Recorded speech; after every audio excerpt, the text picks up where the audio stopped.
Cette semaine, l'exercice de méditation que je vous propose est un peu particulier, car il va s'agir d'acquérir une méthode de reconnexion à votre enfant intérieur, qui non seulement est extrêmement bénéfique en tant que tel, mais de plus, qui va vous servir dans plusieurs exercices qui suivront. Alors, l'enfant intérieur, c'est cette partie de nous où sont conservés, consciemment et inconsciemment, tous les souvenirs, bons ou mauvais, et notamment bien sûr les blessures de notre enfance. Comme des poupées russes, nous avons tous nos âges à l'intérieur de nous, avec tout ce que nous avons vécu à ces différents âges. C'est ainsi que nos blessures sont toujours vivantes en nous, à l'âge adulte. Lorsque nous sommes confrontés à une difficulté aujourd'hui, en tant que grand, en tant qu'adulte, bien souvent, c'est en réalité notre enfant intérieur qui souffre et qui crie au secours à l'intérieur de nous. Car en fait, il revit ce qui avait été douloureux et non guéri quand il était enfant. Par exemple, si enfant, ma mère me repoussait tout le temps parce qu'elle était toujours fatiguée, qu'elle n'avait pas fini le ménage, qu'elle déprimait, ou bien qu'il fallait qu'elle s'occupe aussi de mes 5 frères et sœurs, tous les souvenirs de rejet et d'abandon sont gravés dans ma mémoire d'enfant, à l'intérieur de moi. Mon enfant intérieur a enregistré que ça ne sert à rien de demander, qu'on doit se débrouiller tout seul, et qu'il ne vaut mieux pas montrer sa colère ou sa tristesse. Et au final, il a peut-être même retenu qu'il ne méritait sans doute pas mieux que ce qu'il avait. Et alors, aujourd'hui, lorsque l'adulte que je suis a besoin d'aide, mon enfant intérieur a peur de demander. Il sait qu'il va devoir se débrouiller tout seul, une fois de plus. Il va souffrir, d'autant que ça réveille encore une fois sa blessure ancienne non guérie. Et il va m'obliger à me taire, à ravaler ma peine. Alors, c'est à cet enfant intérieur-là qu'on va se reconnecter aujourd'hui et tous les jours de la semaine. Celui qui ressent souvent ce sentiment de rejet, d'abandon, ou celui qui a peut-être été abusé, peut-être frappé, qui s'est senti minable, en tout cas nul, etc. Nous avons plusieurs enfants blessés à l'intérieur de nous, et je vous invite à les retrouver cette semaine. Certaines blessures ont été tellement douloureuses qu'elles sont encore souffrantes aujourd'hui. D'autres étaient même tellement insupportables qu'on les a oubliées. C'est souvent ce qu'on appelle l'amnésie traumatique. En tout cas, pour cette semaine et pour dès aujourd'hui, je vais vous proposer de retrouver évidemment ceux qui vont venir à votre mémoire, de retrouver cet enfant intérieur, de le faire remonter, de vous reconnecter à lui. Je vais juste vous proposer de le consoler s'il est triste, de le rassurer s'il a peur, de l'écouter protester s'il est en colère, rien de plus. Et dans tous les cas, ça va le soulager, votre petit. Alors on y va. Ne vous en faites pas, vous n'allez pas ressortir toutes vos souffrances. On va juste effleurer ce qui vous a fait mal pour pouvoir retrouver et soulager votre enfant intérieur blessé. Installez-vous bien. Prenez une bonne respiration et fermez les yeux. Vous allez prendre le temps de vous reconnecter à cet enfant blessé en vous. Peut-être ce sera plus facile avec un coussin ou un oreiller dans vos bras qui peut le représenter. Alors pour commencer, je vous propose de choisir une blessure qui n'est pas trop envahissante. Par exemple, quand votre petit frère est né, ou que votre papa a quitté maman, ou quand vous êtes entré au collège. Un souvenir comme ça. Attendez 2 ou 3 jours avant d'attaquer les sujets les plus difficiles. C'est possible aussi que vous ayez besoin d'aide, ou d'un professionnel pour le faire. Pas d'urgence. Ne vous forcez pas à vous faire du mal non plus, bien sûr.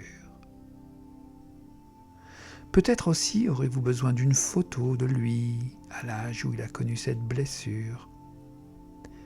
Faites ce qu'il faut pour bien le retrouver, pour bien vous connecter à lui. Et quand vous êtes au clair avec la blessure et donc avec l'enfant intérieur que vous allez retrouver, notez bien comment il réagit en vous voyant. Est-ce qu'il sourit? Prenez-le dans vos bras. Prenez le temps de le sentir contre vous, comme vous le feriez avec un petit frère ou une petite sœur que vous aimez beaucoup. Allez-y.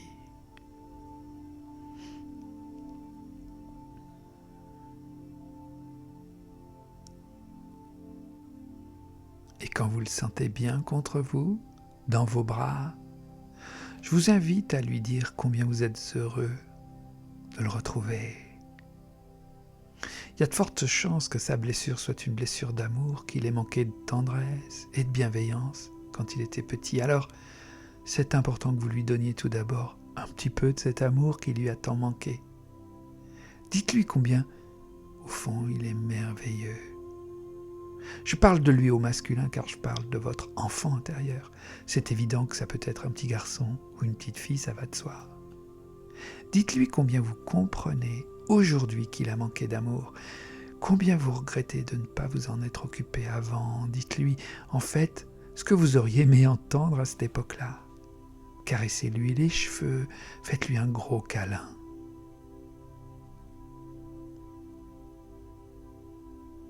Alors je sais que ça peut sembler ridicule de parler à un coussin ou à une partie imaginaire, comme ça, de vous-même. Mais bien sûr, c'est métaphorique.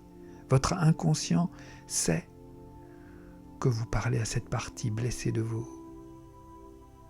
Et puis en plus, là vous êtes seul, personne ne vous regarde.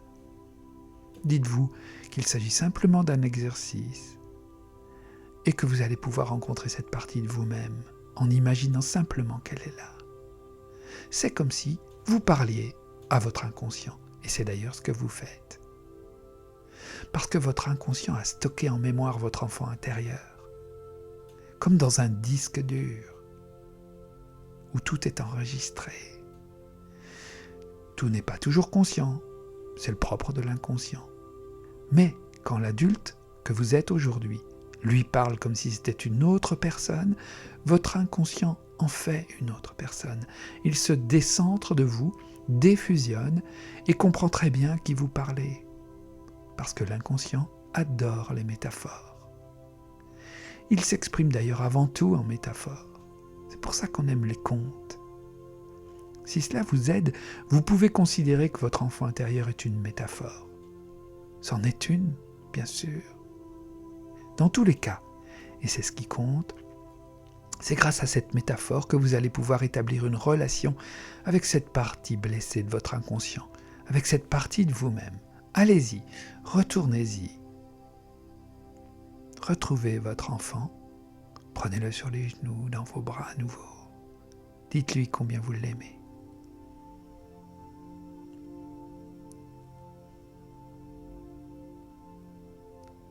Et chaque jour, cette semaine, je vous invite à retrouver cet enfant intérieur, à vous reconnecter à lui. Pour cela, c'est facile. Imaginez simplement qu'il est là avec vous, sur vos genoux ou dans vos bras, ou que vous le prenez par la main. C'est juste une question d'imagination. N'attendez pas qu'il vienne tout seul vers vous. Cela fait si longtemps qu'il est seul. Non, c'est à vous de le faire venir, simplement en imaginant qu'il est là, avec vous. Ensuite, parlez-lui. Dites-lui des mots doux, des mots d'amour. Faites-lui un gros câlin. Et puis plus tard, quand il sera en confiance et que vous aurez l'habitude de vous reconnecter à lui, vous pourrez lui demander s'il a besoin de quelque chose ou s'il aurait envie de quelque chose. Je ne sais pas, manger une glace, regarder un film, aller jouer sur la plage. Vous pourrez aussi petit à petit apprendre à le protéger, ou bien à lui demander de rester à sa place, à ne pas intervenir à tout bout de champ dans votre vie d'adulte. Vous apprendrez à ne pas toujours lui donner les commandes de votre vie, surtout dans les histoires d'amour ou bien au travail. Ne vous en faites pas, tout cela viendra tranquillement au fur et à mesure que vous apprendrez à vous connaître l'un l'autre et à vous faire confiance. Pour le moment, il a simplement besoin d'amour. Alors allez-y,